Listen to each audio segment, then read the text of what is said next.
Sound, music, sustainability. Welcome to Sustain FM.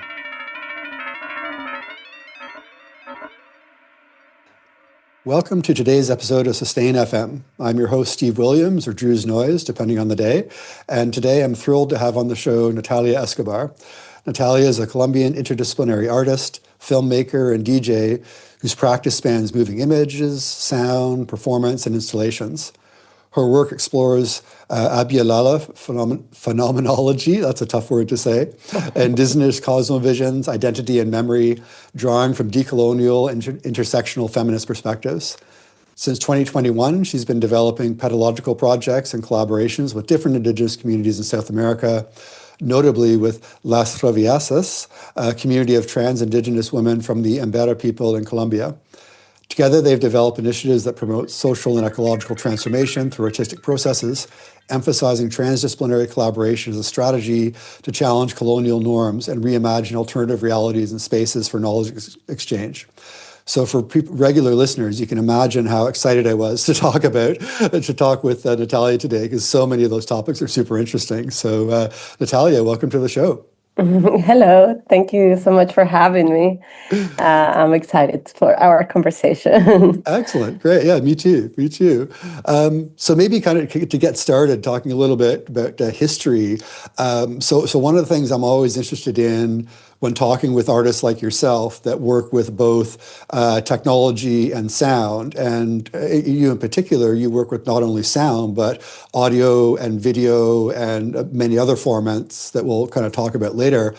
But I'm kind of curious, were you, when you were sort of growing up or getting started, were you kind of interested in more of sort of the technology first and then moved into sound and music and video? Or was it more about that you're interested in sound and music and video and then the technology came later to kind of support that? Or did they kind of evolve kind of hand in hand a little bit? I'm curious how that process was for you. Growing up, I think for me, like listening, like sound came first, like dancing came first. Okay. Seeing came first. My parents, they both are agro-engineers. My father was the director of many natural parks in Colombia. Okay. So he directed around like 20 natural parks. And my mom was always working also with projects related to reforestation or cleaning of water. So I grew up in, like, our holidays were going into natural parks and going to the jungle, going to beautiful waterfalls. Or like my dad used to direct this park that is very close to the city where I grew up. The city is called Manizales, and the natural park is called El Parque de los Nevados. And it's this really special ecosystem that only exists in Venezuela, Ecuador, and Colombia. It's very high. It goes from 3,500 meters to 5,500 meters. Wow. Okay. It's volcanic. It has, because of the volcanoes, has a lot of minerals and has a lot of water. It's amazing. I mean, I never seen anything like this. But also the sound is very interesting because, like, my dad took me to a place to listen to silence when I was a kid. Wow, and okay. I thought that was so beautiful and such a special present. And he's like, okay, let me take you to this place and we're going to listen to silence. And that changed the way I perceive everything, I think, because it's this approach to the land and to really the attentive of listening.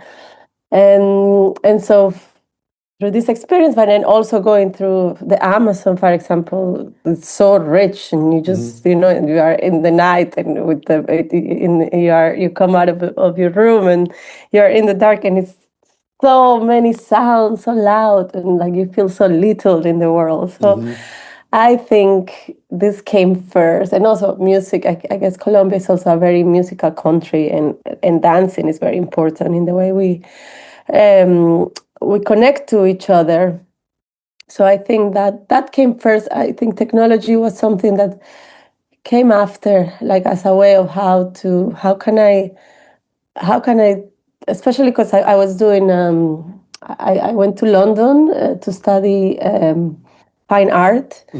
And I remember one of my first installations was the voice of my father saying a poem.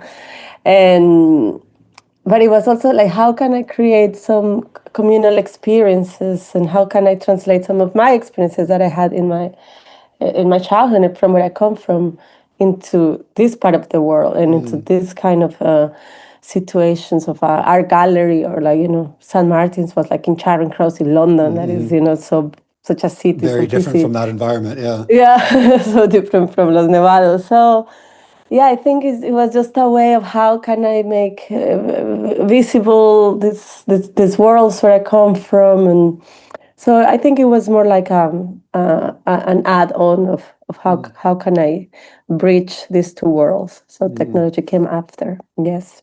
Okay, great. That's super interesting, and that's, yeah, it's fascinating hearing about sort of growing up in that environment and kind of being in that sort of natural environment and sort of hearing those sounds, because yeah, so this show is kind of about that intersection of sound and music and sustainability in kind of different ways, and I think your work and your history kind of overlaps in a lot of very interesting ways there. So one I wanted to kind of dig into was your bio talks about, and I'll just quote from your bio for a second, how your practice explores how future legacies can be laid.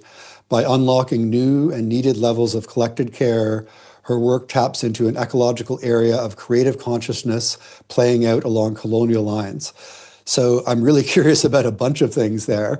But to start, can you tell me a bit more about this idea of future legacies? I'm really curious, is that something that future legacies, is that sort of like part of the work, or part of the process of doing the work, or the outcome of the work, or maybe all of the above? I'm really curious about that concept, what future legacies means to you.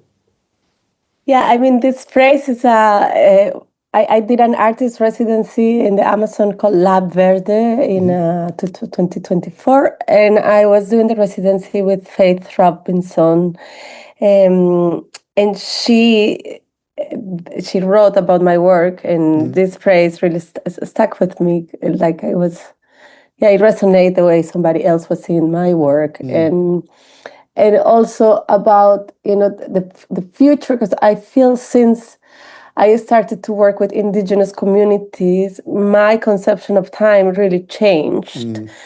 And also, like, how can we imagine a future when the present is in crisis and it's collapsing? It's very very difficult to project, I think. And so I feel this future legacies, because also, like, indigenous communities don't see time in a linear way, right? They see it, a lot of them see it in a spiral way.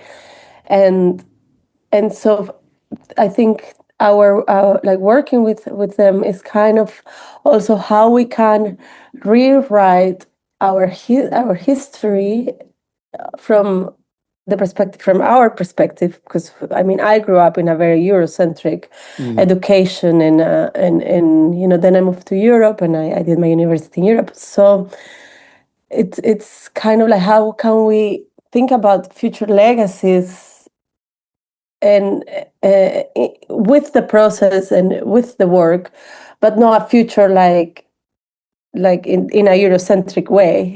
So it's Not more really say like how. planning the future. Okay. Yes, it's more how, like, it was something beautiful.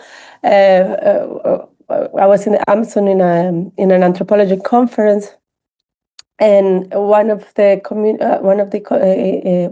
woman from an indigenous community, from the Ticuna people in Colombia, she say the future means what comes down, and the past is what comes from the bottom, and so the present meets between these two.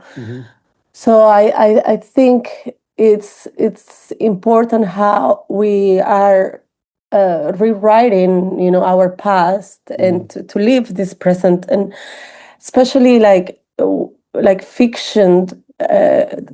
It's very important in my work, because I feel with indigenous communities, that the work with indigenous communities sometimes also is like, indigenous communities are from the past. Nobody thinks about indigenous communities being very present and being very important for our future, that we wouldn't have a future without them, or unless a very sad future we're gonna have. And also the way they keep, they've been like in this kind of apocalypse for more than 500 years, resistant. And so how they think about their future is very important. And I also feel like who is allowed to have fiction, because sometimes when we think about, especially for moving image, we think about indigenous communities, we think that it has to be documentary, that indigenous communities are not allowed to have fiction. It's such a fact of thing for me, because it's a very colonial framing of seeing indigenous people always as something to document and not something to create these future legacies and to reimagine a different reality. So I see it in that way, and I think it's very important in the process. It's very important in the outcome too, and to really question what is the future, Right. So, well, that's fascinating, and I want to circle back in a minute to what you're talking about, the Eurocentrism and impacts of colonialism. But just while you're on that kind of topic there, one of the things I wanted to really ask you about was you kind of referenced it briefly there about some of your work with indigenous communities in South America, in particular with Las Traviesas. I hope I'm pronouncing that right. And one of the goals of the work, again quoting from your website, was to promote social and ecological transformation through artistic processes, which is very much in line with the way that I've been thinking about sound and sustainability. But I'm curious to hear more about how you see the link between socio and ecological transformation and artistic processes. And I think one of the things I'm interested in, you touched on it a little bit, but I'd love to hear more on how much of that, or to what extent is it around the process of doing that together, or the actual work or performance that comes out at the end, or the concept behind the collaborations, or maybe you can't really separate those things, but I'm curious how you kind of see those relationships with the transformation and artistic processes.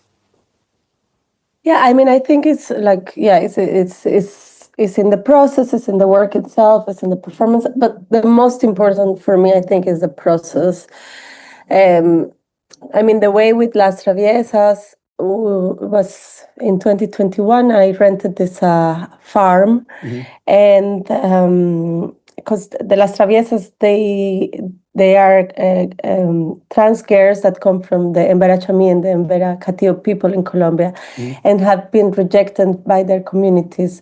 And so they go to this place called Santuario to work as coffee pickers. They have become a very important workforce for the coffee industry in these farms, but the work is very precarious, and they live in different farms. They don't live together, and they are there trying to like have their own piece of land and create their own trans-Indigenous community, their own trans-Indigenous reservation too. And I met them by chance. Like I was actually in this town in Santuario, looking for inspiration for a music project that I have, Poisonaro. And when I met them, I saw them in the main square, and they dress with a lot of colors and all this beautiful jewelry. And the town itself is, because it's a coffee town, is very masculine. So you have a lot of these types of like Juan Valdez in the town. And it was a Saturday, so everybody was getting paid for the week work, and everybody was kind of drunk, and it was this kind of festive environment.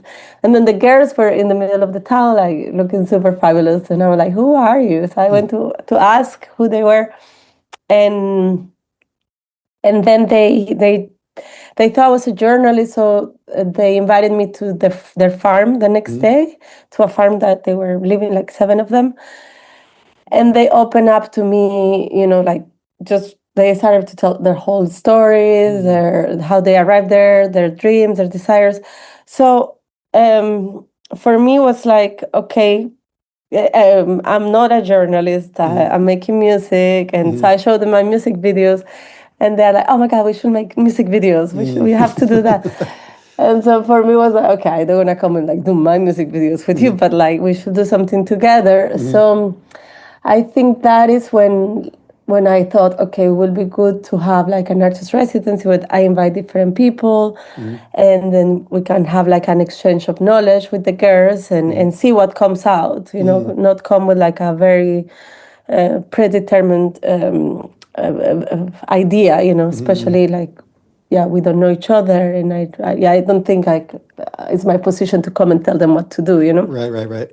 So I thought it was important to have a space where we can recognize each other, where we can trust each other, where we can like see what can come out of it. So I mean, to have so many different types of people, sometimes it's not easy, you know, because we all see, like when we work in different fields and in the academic field, the artistic fields, the community, it's a different language, it's a different way to approach our work, our life. But I felt like the most important was to be humble, you know, and to really leave some preconceptions that we had outside when coming to the residency, and not trying to ease it, you know. It was kind of like, well, all this tension and all this, like, it was messy, but it was like, that's what's fascinating, you know. Right. That's what So it was fascinating. embracing the messiness rather than trying to get rid of it. Exactly, yeah. I think that was important, and you know, I mean, we talk a lot about unlearn, and that was really important in this residency. And I feel like in one point we realized how valuable is the experience that we all have. So, you know, with ancestral knowledge, with scientific knowledge, with intuition, where artistic practice is, that is where I think we really can make a difference, and we can with something so beautiful, because we've been so segregated, and it's kind of like, you have to leave the indigenous people alone, and don't, of course, the untouched ones, and you know, yes, I respect, and I think we shouldn't do that, but you know, the girls move into an urban setting, and we shouldn't like just the indigenous should be there. We shouldn't be talking to them, and I think, yeah, it was just very fascinating to like see the work. We worked together since 2021 to 2024. And, you know, we did the artist residency, and from the artist residency, we had a short film, a 3-screen audiovisual installation, photos, drawings, monotypes, sculptures. And then after we did these projects, also we continued 2 years with, in a more academic way, working with Andres Felipe Ramirez. He is curator and architect, and he does research on post-colonialism and indigenous communities in urban settings.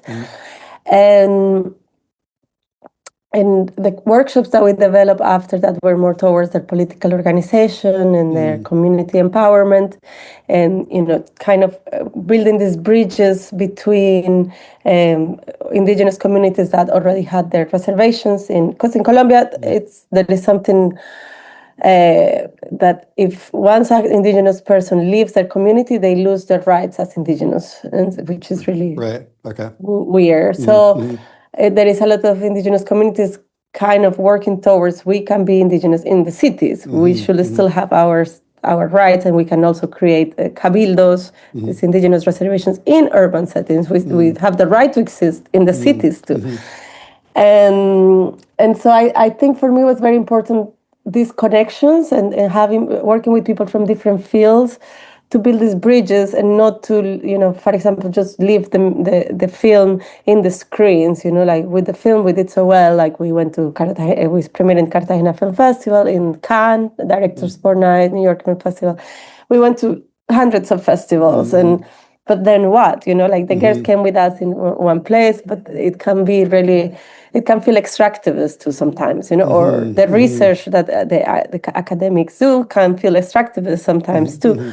So I think the girls having a dream and this desire of having their own land, and through the artistic process and through the work itself, we were able to bridge, to create these bridges and to connect them with people that can assist them into achieving this dream. So it was at the end of the last part of the project was an exhibition in the National Museum in Colombia. So 15 of them came, and we had workshops before the opening of the exhibition. And I think that was very symbolic, because the National Museum never had this representation of trans-Indigenous women before, And by us being there together, and also that is when other Indigenous came to talk about their experiences. Lawyers came to say, we're here, we can help you out. Other trans communities, like La Red Comunitaria Trans, also came to support, to talk about their experience. So I think this was very symbolic and very important.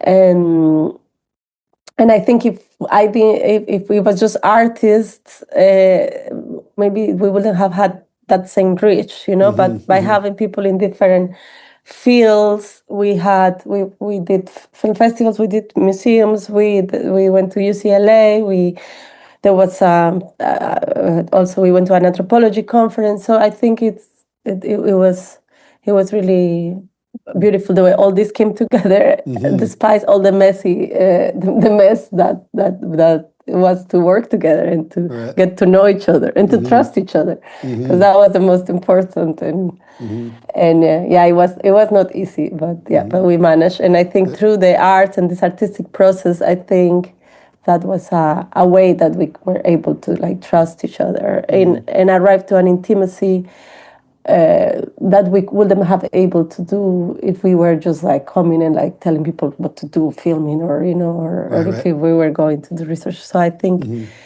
all this allow us to create together and to really collaborate.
That's just amazing. That's a really fascinating project, and it's actually kind of a good segue, kind of, because I wanted to circle back to some of your thinking about colonialism and extractivism, which you kind of mentioned there, and you talked about I think the phrase that was in one of your project descriptions was this idea of thinking about the colonial lines.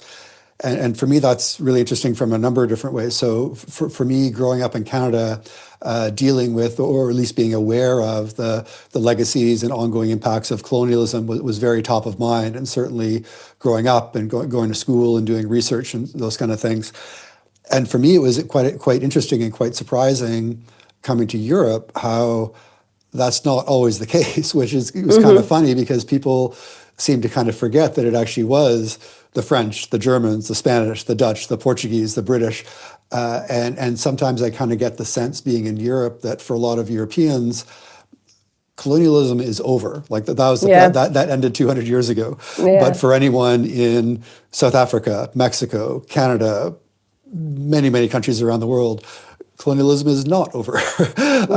So I'm curious about your interest or how you think about the importance of kind of bringing these ideas of engaging with colonialism into your work.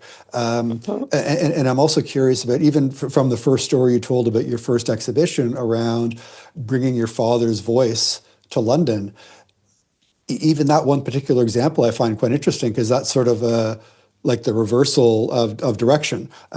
So yeah, I'm kind of curious about how those ideas are showing up in your work and the importance of it for you.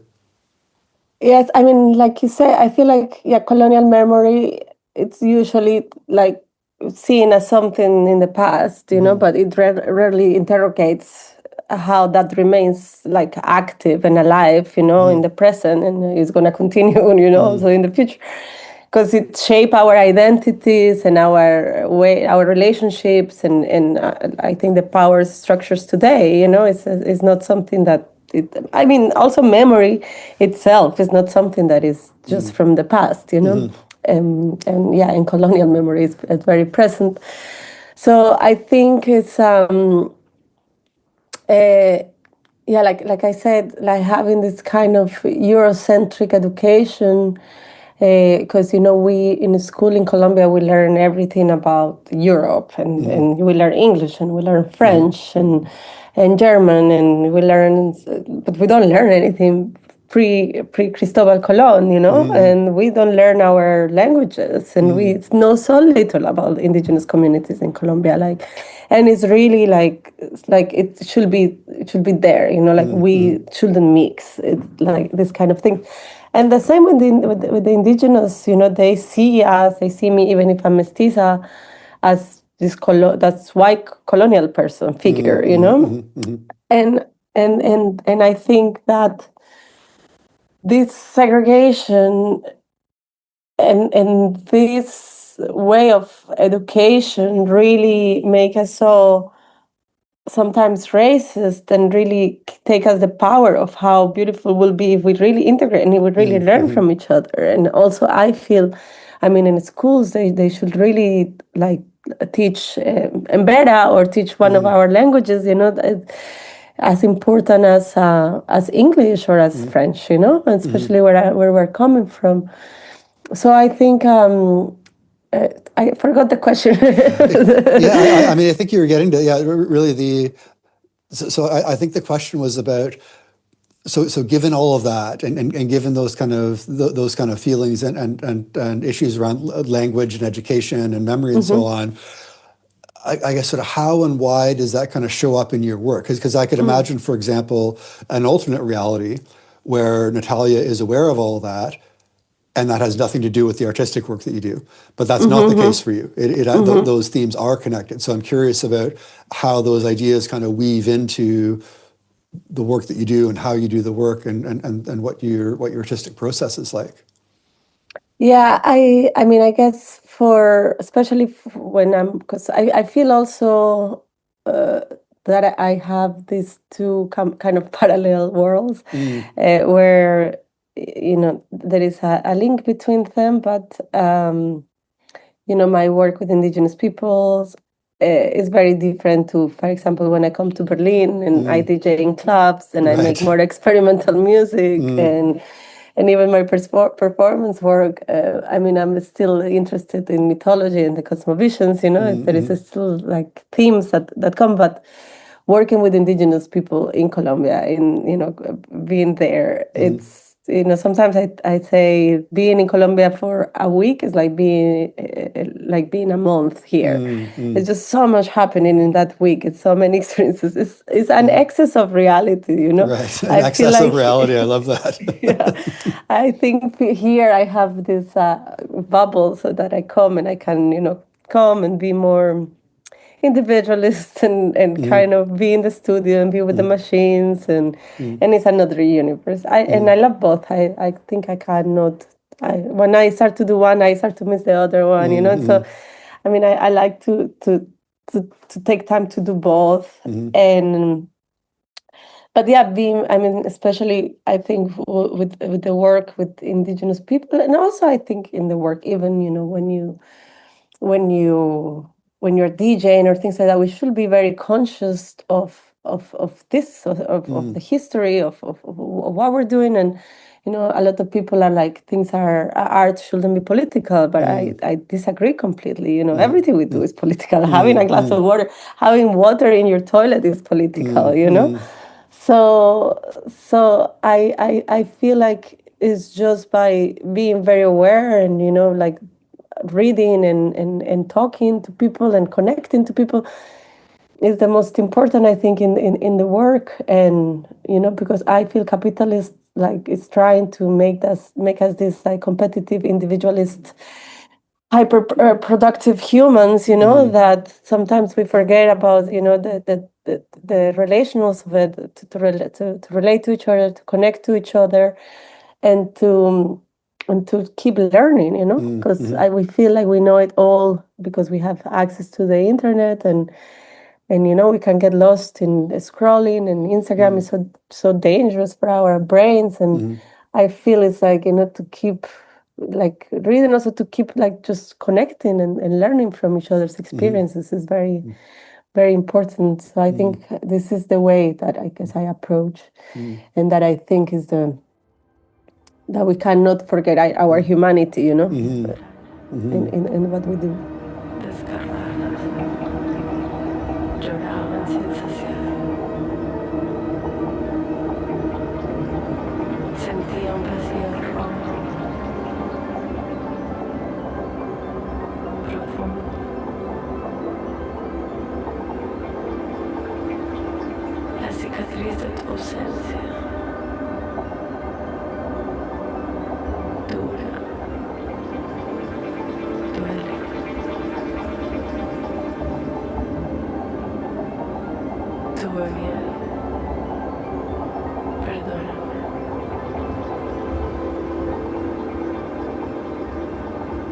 Escucho tu voz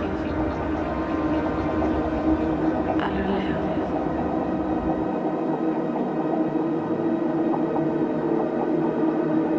Tu voz, el eco de mi rechazo.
That's fascinating, and it's actually a perfect segue into my next question, because you talked about the experience there, and one of the things I'm curious about.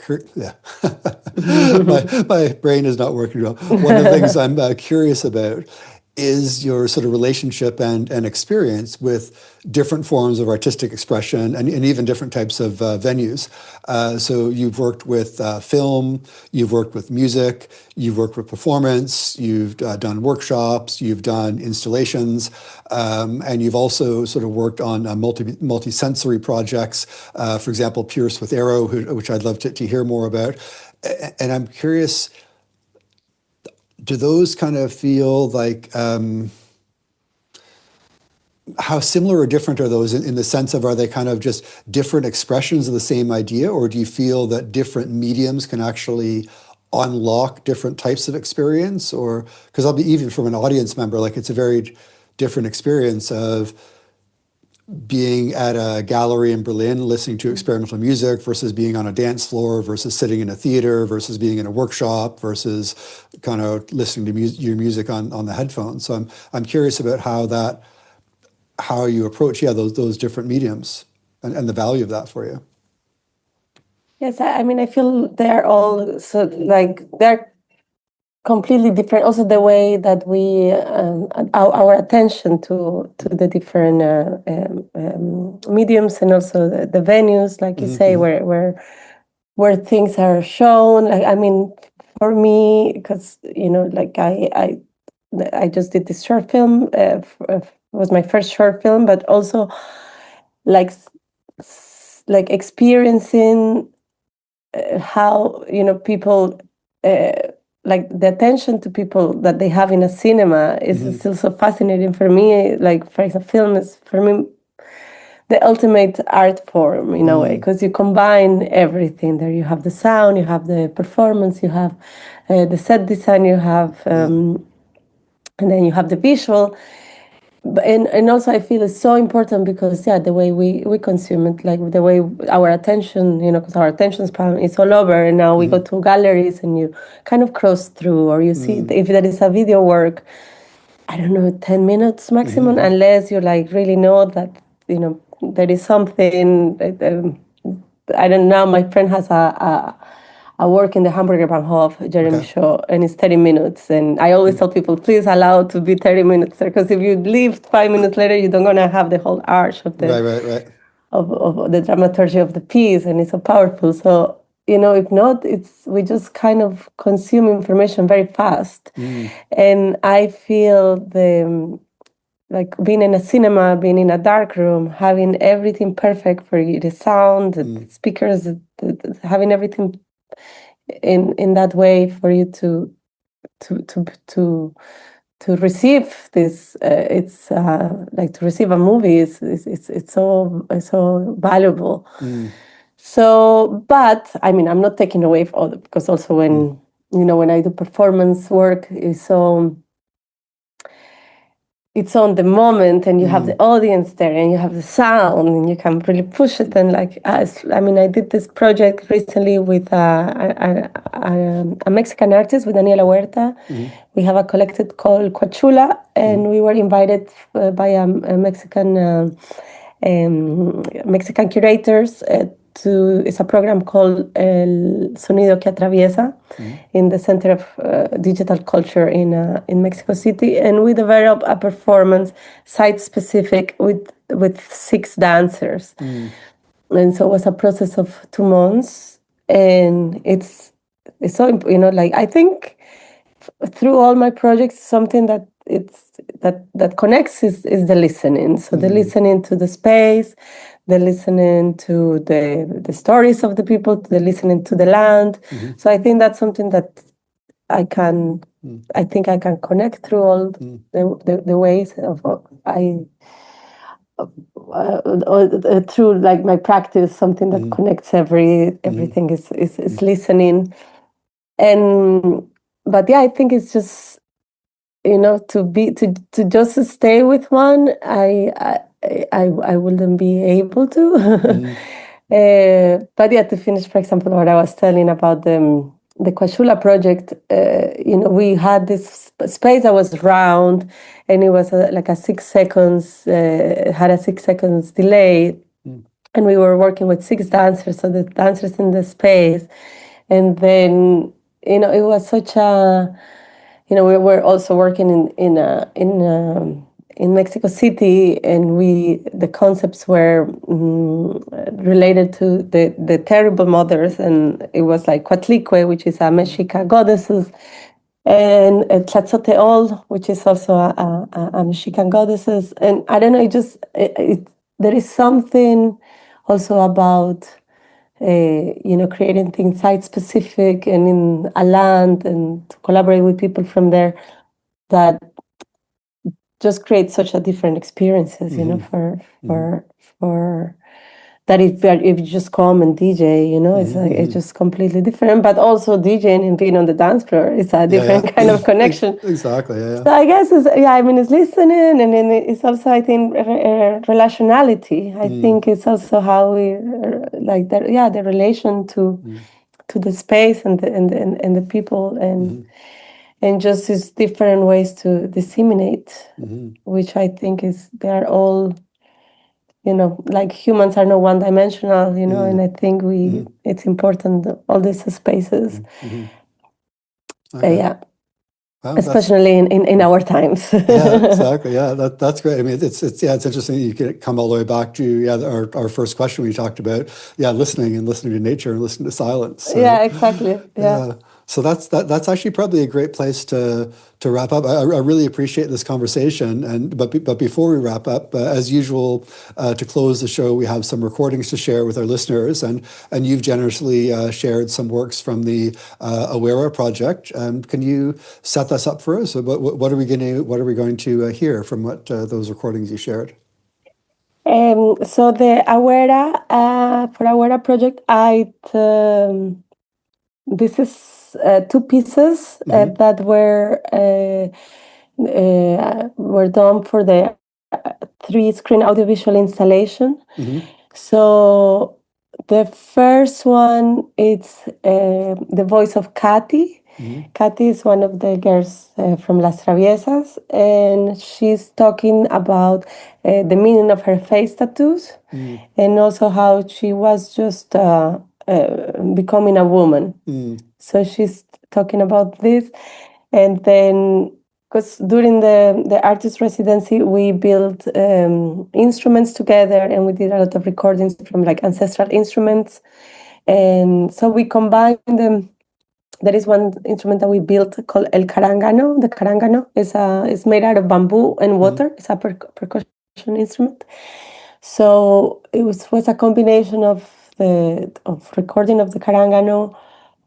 It produced here in Berlin with Conrad Black too. It's a close collaborator of mine, and we were kind of how to combine this, these ancestral instruments representing more of the past with something more of the future.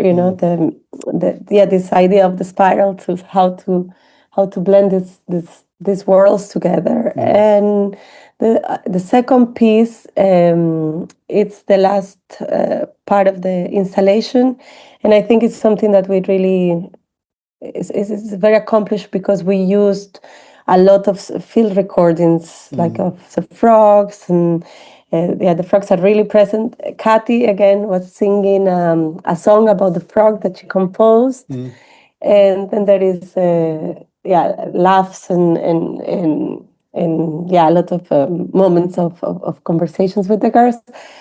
But also, how can we? There is also a sacred drum that is very present throughout the piece, and it was this kind of how to combine these ancestral futures, how through the sound. Right. So with this kind of field recordings, but making them combining it with effects and hyper digital effects, and how to make them sound also futuristic. So that's are the two pieces for Embera. I hope you enjoy. They are not released. Okay.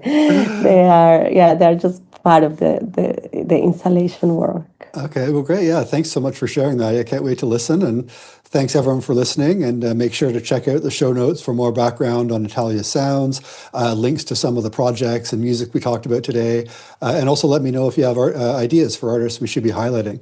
So thanks again for your time, Natalia. I really enjoyed that conversation. Thank you so much for the invitation. And yes, I hope we can cross paths soon. Absolutely, yes.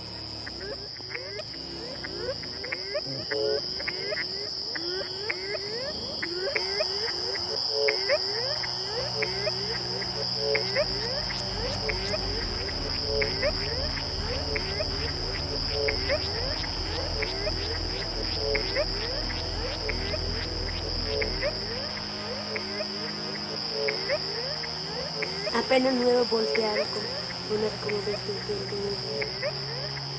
ni Embera buena, mama bai nagu, nau tatuaje mua gusta budeba, pambo bade deda, ina mufina ma gusta ya, mone baira rude bay mera kapi hononya, wena ha chakamina, kapi hononya gusta bade ni mone na tatuaje, nau gusta peda, muda na cha esnya peda. Ante name bosi deda yawe la kasi deda esnya sin now re mi dai ba olvida baba now ina chabu ina tatua he tai babu olvida baba yani ara ma be dai ne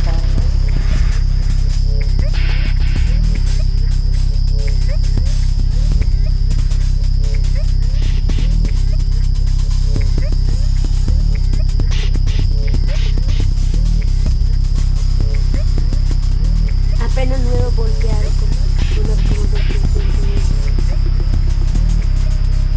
ni Embera buena mama bai nagu now tatuaje mua gusta budeba pambo bade deda ina mufina ma gusta ya mone baira rude bay mera kapi hononya ha chakamina kapi hononya gusta bade mone tatuaje nau gusta peda muda na cha esnya peda ante name bosi deda yawe la kasi deda esnya sin now re mi dai ba olvida baba now ina chabo ina tatuaje tai babu olvida baba ara ma be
veo. Estudiante. Okay. Enamorada de 13 años. Una historia se llama. Cuando uno se enamora de un muchacho, si el muchacho se va, uno se llora, se bota lágrimas, uno queda como triste,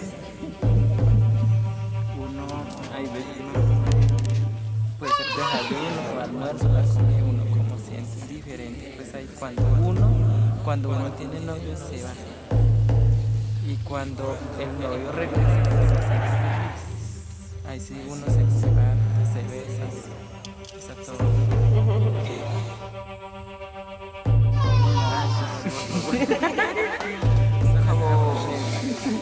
Como de 13 años. ¿Te acuerdas del nombre del muchacho? Sí, ¿Cómo se llama? pero ese casi no acuerdo. Por las me parece que como pues sí, hoy no lo quiero mucho, ellos así, se van,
lo mataste.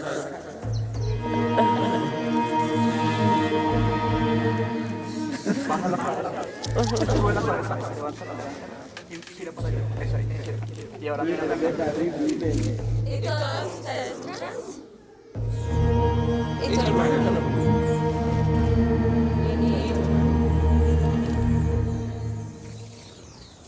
Son muy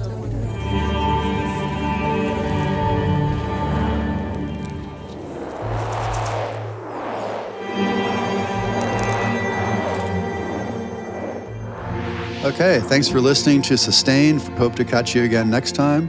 Be sure to sign up for our email list on our website, sustain.fm. Follow our Instagram, also sustain.fm, to get more info on the radio show, in-person events in different cities, live streams, and more. All right, until next time, see you on the dance floor.